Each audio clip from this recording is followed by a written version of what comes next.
Muy buenas tardes amigos, espero que se encuentren súper bien. La situación en el país sigue siendo muy difícil. A pesar de las intervenciones que han tenido la policía y el ejército en estas últimas horas, donde han habido allanamientos, han encontrado armas, pero no cualquier tipo de armas. Y eso es lo que en este momento está en investigaciones. Armas que parecen salidas no del AMPA común, sino de instituciones del Ecuador. Y eso está en investigaciones. Por eso el día de ayer la ministra Mónica Palencia decía que van a haber sorpresas. En este contexto, el expresidente Rafael Correa acusa principalmente a Guillermo Lasso y Lenín Moreno de ser los promotores de la desgracia que vive actualmente el país. Según el expresidente Correa, se dedicaron a perseguir políticamente a él y a su partido político, deshaciendo todo lo que él había construido en temas de seguridad, haciendo referencia en aquello por la situación del país. Y si nosotros entendemos que Lenín Moreno efectivamente quitó plata para la Policía Nacional, hizo pendejadas con los ministros con el tema de seguridad, fusionando ministerios, entre otras cuestiones, Guillermo Lasso empeoró aún más la situación. Pero esto, increíblemente, en estos tiempos de crisis, la prensa de Coavisa, Teleamazonas, entre otros, no dicen absolutamente nada y solamente recalcan que fue culpa de la base de Manta quitada por Correa. O ya nos olvidamos del radar que Guillermo Lasso dijo que se podía manejar con un simple iPad y que hasta el día de hoy se mantiene en reserva en la Fiscalía General del Estado. ¿Esto no es sospechoso acaso? Que un presidente haya dicho que se puede manejar un radar que monitorea las naves misteriosas, las narcoavionetas en el Ecuador. Esto debería ser lo tenebroso en el país actualmente, pero no está ni siquiera en investigación. También hay personas que dicen que Correa tuvo una parte de culpa, pero que Moreno definitivamente le embarró con sus pendejadas de estado obeso, ensañándose principalmente con la seguridad del Ecuador. Y luego llegó Guillermo Lasso ya a terminarla de embarrar y finalmente todo esto, como piñata en fiesta, le saltó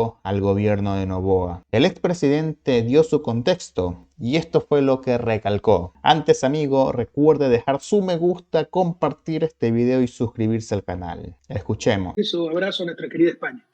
Pues, señor Correa, expresidente, ¿qué está pasando en su país, en Ecuador? ¿Dónde y cuál es el origen de esta crisis que estamos viviendo ahora mismo? Están cosechando lo que sembraron todos estos años, es una mezcla de factores internos y externos, pero lo determinante son los factores internos. En lo externo hubo un cambio en el mercado de drogas, se perdió mercado en Estados Unidos por las drogas sintéticas, fentanil y tantas otras, y los carteles de México empezaron a ver hacia el sur, el cartel de Sinaloa, Jalisco Nueva Generación. ¿Y qué pasó en nuestro Ecuador? Bueno, ganamos la elección de 2017, nos presionaron, empezaron a desmantelar todo lo que hemos hecho.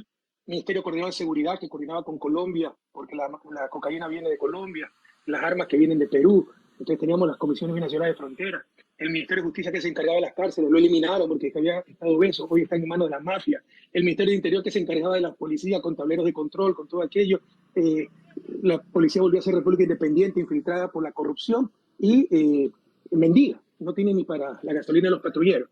En el 2018 dieron un golpe de Estado, se apoderaron de las Cortes, de la Corte Constitucional, de Procuraduría, para persecución política y debilitaron toda la institucionalidad del Estado.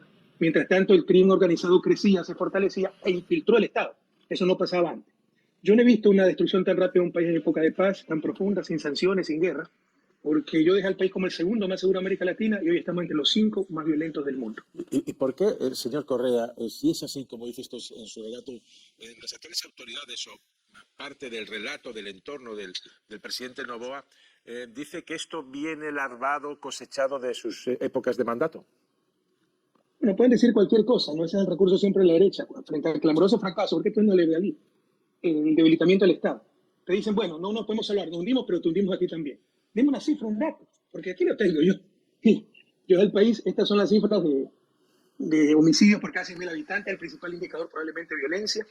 Usted ve que crecían antes de mi gobierno, aquí llego yo, en la línea verde, y empieza a decrecer. Aquí llega el gobierno, y mira el único que sale. O sea, no, hablemos con datos, o sea, es una locura, hemos perdido sentidos comunes. Pueden decir cualquier cosa, es pura politiquería para justificar el terrible fracaso. Que presenta alguna muestra, alguna prueba, pero además una locura. Nuestro pueblo está llorando lágrimas de sangre, y esta gente solo piensa en hacer politiquería. ¿Es, señor Correa, desde su punto de vista, la mano dura contra la mafia, contra las mafias del narcotráfico, la mejor o única solución a esta crisis? Usted ha declarado que el presidente Noboa, del que le separa un abismo ideológicamente, tiene en esta crisis todo su apoyo para afrontar esta situación. Porque hay emergencia. Por supuesto que declarar una guerra al Estado, por supuesto que el Estado tiene que defenderse con toda la fuerza pública legítima. Es correcto el decreto de emergencia que ha hecho, que es el segundo, el primero fue muy débil, que ha hecho el presidente Noboa, pero eso también derrumba tantas mentiras. Usted escucha a mis opositores, cuando ya perdían el control del país, es que las Fuerzas Armadas no pueden salir a las calles, no pueden ir a ayudar a la policía, no pueden entrar a las cárceles por la Constitución garantista de Correa, por las leyes garantistas de Correa. Esto era una mentira. Siempre tuvieron que salir.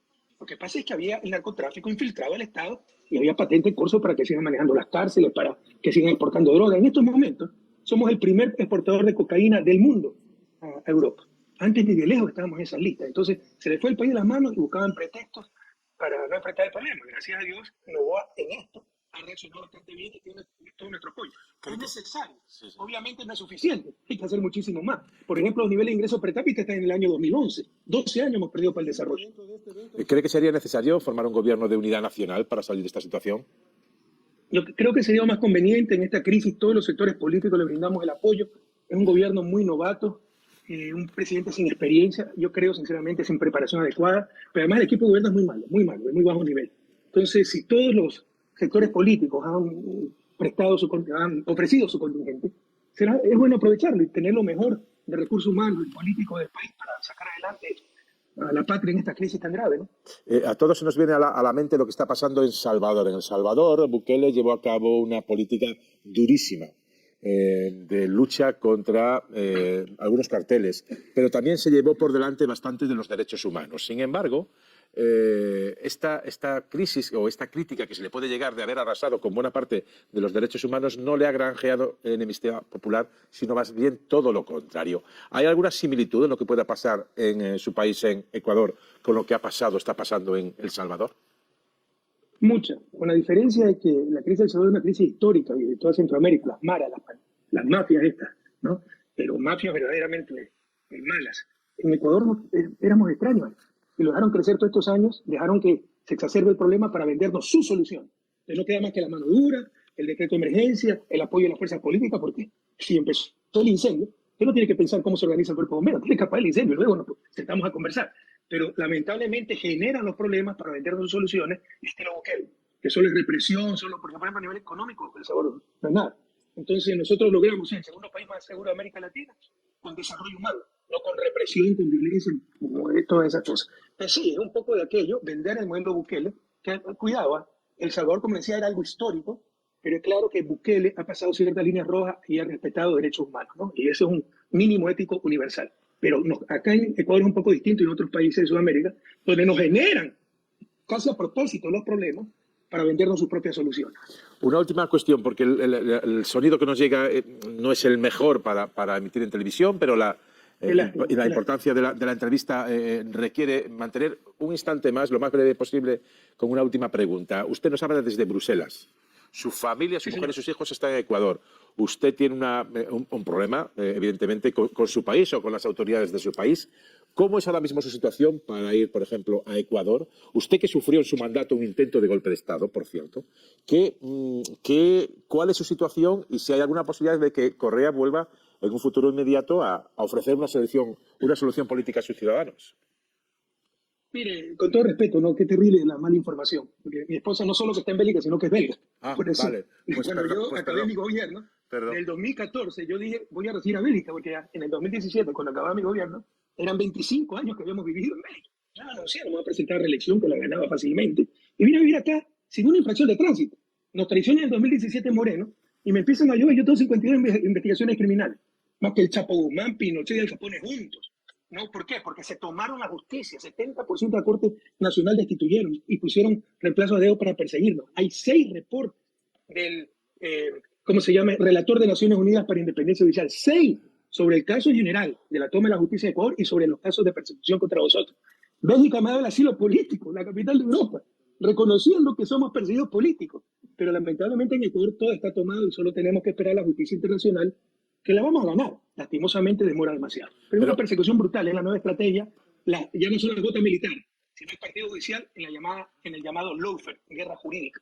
Lo mismo le hicieron a Lula, a Cristina Fernández de Kirchner, a Evo Morales, a todos los dirigentes progresistas. Bueno, aquí también en España se habla bastante de lawfare, pero eso es otro debate. Una última cuestión, señor Correa. ¿Esa decisión internacional de una Corte Penal Internacional o de la justicia internacional tardaría mucho en ser efectiva y, sobre todo, la aceptarían las autoridades políticas o judiciales de su país? Gracias a Dios, de acuerdo con nuestra Constitución, son vinculantes los dictámenes y sentencias del organismo de derechos humanos a los cuales ha suscrito el país. Y básicamente son dos: el sistema interamericano, que sí demora muchísimo porque es comisión, luego pasa a corte, demora 20 años, y el Comité de Derechos Humanos de Naciones Unidas, que es más rápido. Entonces, mi caso está en Naciones Unidas, pero así es la mala suerte, nos estaban despachando 120 casos anuales, ahora solo despachan 50 porque le renunció gente. ¿Te imaginas que por 4 o 5 personas que renuncian no hay justicia internacional? Habrá que seguir esperando, pero ojalá pronto salga ese dictamen y le insisto, de acuerdo con la Constitución del Ecuador, y ya hay jurisprudencia al respecto, es de obligatorio cumplimiento. Y ya solo una pregunta brevísima. Si usted puede volver a presentarse en su país, a viajar a su país, ¿se presentaría a las elecciones? Bueno, yo no puedo volver a ser candidato presidencial. Esa fue otra cosa que bloquearon con una consulta mañosa en 2018. Prohibieron la reelección, pero como todavía podía elegirme 2 veces más, le hicieron retroactivo. Usted puede revisar la pregunta 2 de la consulta del 2018, inconstitucional, sin control constitucional, primera vez en la historia, porque todo es ilegal. Entonces, la hicieron válida desde el 2008. O sea, no puede haber posibilidad de reelección. Bueno, yo todavía podía tener una elección y una reelección adicional. No podía 2 veces reelegirse a alguien. No, pero esto es del 2008, de una década atrás. Y esas son las cosas que hemos visto. La ley rige para el futuro, que aquí le hicieron regir para el pasado. Y es una de las tantas barbaridades con las cuales destruyeron la justicia, la institucionalidad del país. Y hoy lloramos lágrimas de sangre porque están cosechando lo que sembraron. Pues de verdad que en lo personal al menos le deseo la mejor de las suertes. Muchísimas gracias. Y disculpas por ese gazapo informativo, que es solo culpa de mi torpeza. Con todo cariño, me preocupa mucho, ¿no? Porque un poco la versión es que yo salí huyendo de mi país. Sí. Yo vine sin una infracción de tránsito, con 70% de apoyo popular, después de 10 años de gobierno. Nos traicionan y empiezan a perseguirnos, se toman las cortes con esta consulta popular, y empiezan, y yo cada día me levanto a ver qué nueva acusación tengo. Es algo terrible, terrible. Pues eso, le deseo lo mejor en lo personal, evidentemente, y le pido disculpas por ese gazapo, que es solo producto de mi torpeza en este asunto. Muchísimas... No, eso es producto de su nobleza, porque primera vez creo que escucho un periodista que se equivoca, reconoce su error y pide disculpas. Así que toda mi admiración y mi respeto a él. Pues, presidente. ¿Está usted de acuerdo con las palabras del expresidente Correa? Y sobre todo, amigo, viendo la situación actual del Ecuador, ¿cree usted que tomar medidas similares a las de El Salvador con Nayib Bukele puede ser efectivo? Hágame saber su opinión en la caja de comentarios.